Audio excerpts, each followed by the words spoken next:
When the Islamic warrior Saladin conquered the Crusaders and took control of Jerusalem, all right, he entered into an agreement that the Muslims would protect the Christian churches. And so he appointed two Muslim families. Both of these families have been in Jerusalem for, close to 1,000 years. And each generation has passed down the key. The key. Right. The physical key. Mr. Judah said that the key he presently has is 800 years old. It's incredible. He had another key, but it broke.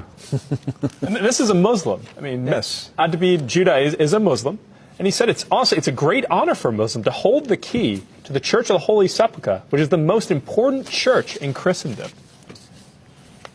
That's not disrespect. We don't hear this in America. We don't hear, because what we have been told is Christian Americans, you should hate Muslims, you should kill Muslims. Because they're going to tear down all the churches and basically just ransack them and everything else. But here we have two families that for nearly 1,000 years have actually been watching over Christian churches. That's right. So who planted into our minds here in America that we should hate and kill Muslims? Who planted that thought in our head? Because it came into our society after 9/11. That's correct. So 9/11 was a calculated, planned operation, and it changed everything in our country. And so we were saturated with media propaganda, which who owns the media in this country? So we were saturated with this media propaganda. You Americans, you need to hate Muslims. You need to go to war. You need to send your sons to go kill Muslims. All right?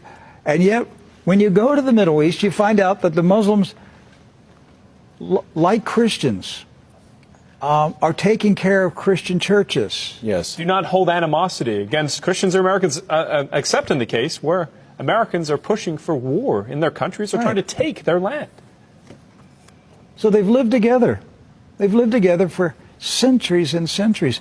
Jews, Christians, and Muslims have lived together for centuries. They were buying and selling. They were trading. They were doing business together. They were building houses next door to each other for centuries. And it didn't change until the Zionists came. Now, see, wait a minute. I thought Zionists are Jews.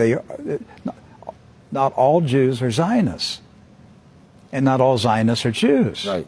Zionism is a political movement. Yes. Right. It's an ideology. Yes. Not an ethnicity. And so when the Zionists came to Jerusalem and Palestine, basically in the 1920s and 30s and 40s, right, they came to agitate. They came to infiltrate. They came to seize control. And so they formed paramilitary groups, like Irgun.